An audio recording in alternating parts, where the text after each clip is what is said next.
Welcome to another Adventure Mechanic side quest. I'm Chandler. I've been getting swamped by the overwhelming nature of Cartogator lately. In an attempt to still make forward progress, I've been trying to break the game down into all the smaller mini-games that'll make up the bigger game as a whole. Even that's been proving to be a problem for me, though. I keep getting stuck in the development swamp, not sure if the game I'm making is even fun. So, I'm going to try something different this time with the minigame that I'm working on. I'm going to make a paper version of the game and try it out and spend some time with it before committing it to code. In this side quest, I want to talk about prototyping your digital game on the table first. What does that mean exactly? If it's a puzzle game, that means building and testing them using tokens or board game pieces before you put them to screen. In some other cases, you may be able to proof out the game using just a deck of cards. For one game jam, the team I worked with did exactly that. We pulled out a set of playing cards and used them and I think a couple of tokens to make the game. And it was really fun to play in person, too. The rest of the jam, everyone had a better idea of what the game was supposed to be because we sat down and hashed out all of the details beforehand. In the end, the trash talk from the table didn't get included for the AI as we put it in, but the core was still there. Not having that trash talk, though, along with some poor instructions that we wrote up, made the digital version confusing and feel kind of flat. But it was amazing to play this game on night one of the jam. I'll put a link to what we made in the show notes, but that experience turned me on to this methodology for testing game concepts. What can be prototyped like this? Turns out a lot. If you haven't seen how the original Super Mario Bros. Was developed, each level was plotted out on graph paper and checked against the constraints before they could be coded into the game. Everyone had a chance to look at it, see where it wasn't going to be fun, and adjust parts to be able to fit it into the tiny amount of memory for the original Nintendo Entertainment System. By the time they were playtesting the game, the team had confidence that each map was going to at least keep the flow of the game, if not be fun. Keep in mind, at this time, they didn't have the same type of tools we have today. Committing to code wasn't as fast as mocking up a prefab and pushing it to the scene. It took more effort to put it in, so making sure that it was the way you wanted was way more important. Another, and probably more obvious example, is Civilization.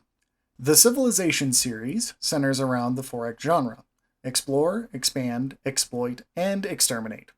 If you're not familiar with the Civilization series, it's a turn-based strategy game based on those 4Xs. You control and expand your empire, and at the very end of the game, you will be controlling an entire world. This obviously lends itself to converting to tabletop, since the game that it famously is named after started there. New game mechanics can be tested and refined in a night of gaming instead of waiting for weeks to have that feature implemented.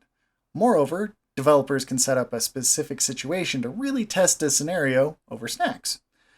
No one is spending a huge amount of time doing rudimentary implementations of a game before seeing if it's fun. It also allows for rapid iterations to see if any tweaks are necessary as you adjust rules to better match the game loop you want the players to experience. One other, probably less obvious reason to make a tabletop version of what you're building is to see if it's engaging. As Mark Dara of BioWare fame mentioned in his talk, Will It Be Fun?, it can be used to test seemingly inappropriate types of mechanics such as real-time melee combat in an adventure game. At the end of the day, whatever you end up with for your combat system, you'll have to come up with a model or some other way to represent it. If that combat can be represented in some way, it can be represented on a table. It doesn't necessarily have to be exactly represented the same way, either. If your combat relies on something like a percentage to hit, you can use 2d10 to represent that, or use something like opposing draws from a deck of cards. Whatever you can get your hands on to get that same expected feel with a given mechanic works. The point isn't to make a full-blown tabletop version of your game, but rather only test to see how engaging it is or can be. At the end of the exercise, you should expect to set aside what you built and start working on your digital game proper. So why do all this? Well, if I haven't convinced you that there's value in examining games or even a single mechanic before implementing them, I suppose that's your prerogative.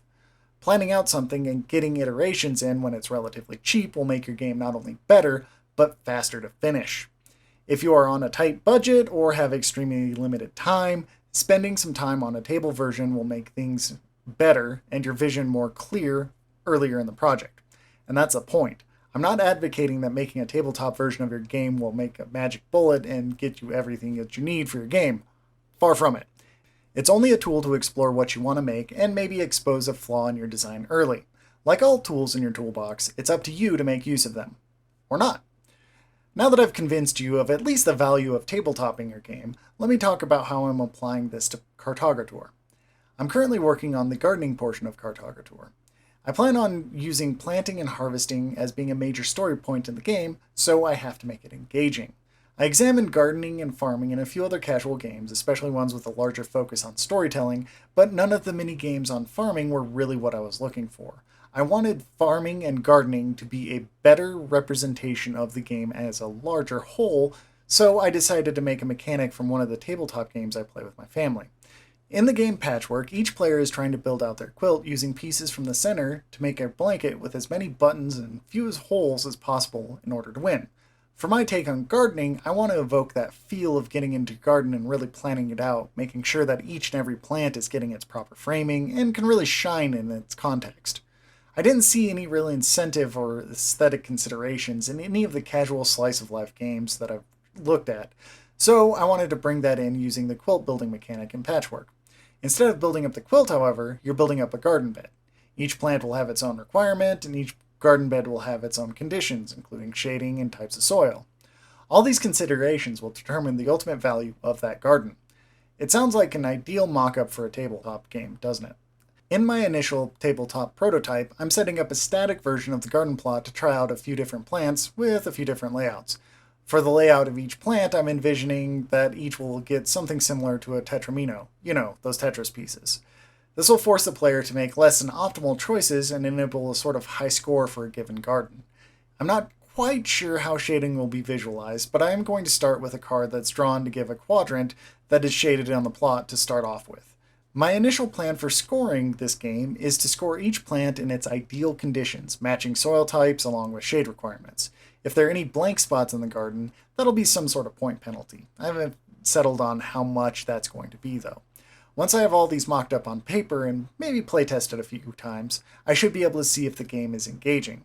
I'll let you know of the results of this in a follow-up episode or maybe on Twitter. I haven't decided yet. But that's enough about tabletop testing your game.